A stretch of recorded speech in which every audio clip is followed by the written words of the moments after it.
Hello students, next हम discuss करेंगे example number 2, बहुत ही ज्यादा इंपॉर्टेंट, जहां पर आपको पाई चार्ट बनाना सीखेंगे हम, है ना। तो देखो पाई चार्ट कैसे बनाते हैं। यहाँ पर आपको इन्फॉर्मेशन दे रखी है, उससे पाई चार्ट बनाना है। पाई चार्ट कैसे बनाना है, देखो फर्स्ट देखो ऑर्डिनरी ब्रैड जो लिखा हुआ है यहाँ पर, उसको डिग्री में कन्वर्ट करो। उसकी वैल्यू कितनी है, 320 है, यहाँ पर रुपीज में दे रखा है। टोटल रुपीज कितना है, 720। और डिग्री में कन्वर्ट करने के लिए मल्टीप्लाई किससे करते हैं, 360। जैसे कि आपको पता होगा, आपके मार्क्स आते हैं क्लास में, मान लो आपके 6 मार्क्स आए, 10 आउट ऑफ 6 मार्क्स है, आपको परसेंटेज बनानी है आपकी। तो क्या करोगे, आपकी 6 मार्क्स अपॉन में टोटल मार्क्स कितने में से, 10 में से, मल्टीप्लाई 100% से आप इसको डिवाइड कर देते हो। ऐसे तो करते हो, तो आपकी 60% आई। इसका मतलब यही तो होता है। यहाँ पर 100 से क्यों मल्टीप्लाई करते हैं, क्योंकि हम परसेंटेज में 100 को मैक्सिमम लेके चलते हैं। बट पाई चार्ट जो होता है, वहां पर मैक्सिमम क्या होता है, 360 होता है, इसलिए मल्टीप्लाई किया 360। समझ में आ गया मेरे ख्याल में। ठीक है। 8 4 32, 9 72,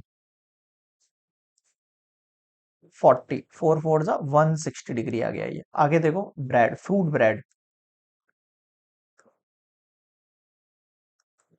फ्रूट ब्रेड की कितनी है, 80, अपॉन में वही 720 होगा, मल्टीप्लाई में 360 डिग्री। ठीक है। जीरो से जीरो कैंसिल आउट हुआ, 36 2 जा 72 होता है, आपको पता ही है। अब 2 से 80 चला जाएगा, कितनी जाए, 40 टाइम। कितना आ गया, ये 40 डिग्री आ गया। अगला देखो, केक्स,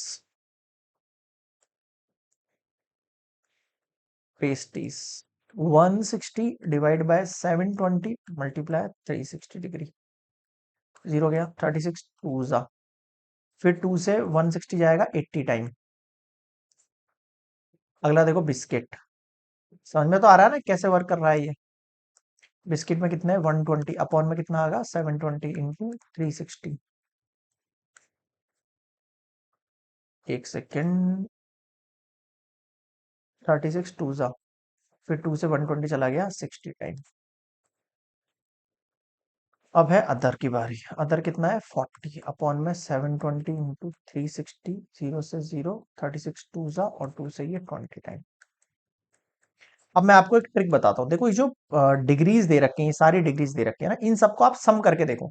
160 40 200, 280 280, 280 और कितना हो गया, 300, और ये 60 कितना, 360। इन सबका सम हमेशा 360 यानी कंप्लीटली 360 आएगा। अगर 360 नहीं आ रहा है, इसका मतलब आपने कहीं मिस्टेक करी है, आप चेक कर लेना।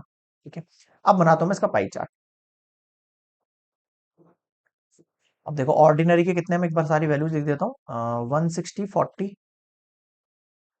160 40, फिर 80, फिर 60, फिर 20, है ना। ठीक है। अब आप इसका पाई चार्ट बनाओ। पाई चार्ट जो है बहुत तरीके से बनाना है, ऐसे नहीं कुछ भी कहीं भी डाल रहे हो। पाई चार्ट में ये पता होना चाहिए आपको मैक्सिमम वैल्यू कैसे बनाते हैं। भाई ये टोटल लाइन जो होती है 180 की होती है, तो 160 का मतलब क्या है, सॉरी, ध्यान देना, ये आपका सेंटर पॉइंट है। यहां से लेके यहाँ लाइन तक ये कितना होता है, 180 होता है, तो 160 इससे थोड़ा ही कम होगा। तो ये टोटल होना चाहिए आपके पास 160 कायदे से, है ना। तो ये हो गया आपके पास 160। और यहां मैं लिख देता हूं ऑर्डिनरी ब्रेड। समझ रहे हो ना, ऐसे नहीं कुछ भी कहीं भी ड्रॉ कर, लगना भी चाहिए वो कि थोड़ा सा मतलब सही है। अब 80, आपको पता है ये पूरा पार्ट 90 होता है, तो 90 से थोड़ा कम होना चाहिए 80। समझ रहे हो ना, मतलब कैसे कलाकारी से बना रहे हैं अपन। तो 80 डिग्री में अपन लिख देते हैं यहाँ पर केक्स एंड पेस्ट्रीज। अब 80 के बाद हम बना देते हैं 60 वाला। 60 वाला आप कैसे बनाएंगे, ये टोटल 90 से ऊपर है, तो यहाँ तक में कुछ मान लो 60 मान लो आप, बिस्किट। फिर यहाँ तक में आप इसको फ्रूट ब्रेड मान लो, 40 डिग्री।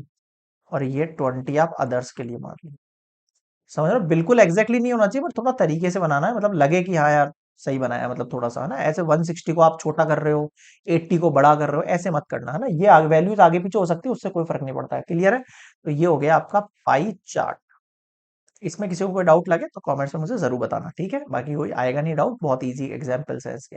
नेक्स्ट मिलेंगे हम एक्सरसाइज 4.1 के साथ, क्वेश्चन नंबर 1 में।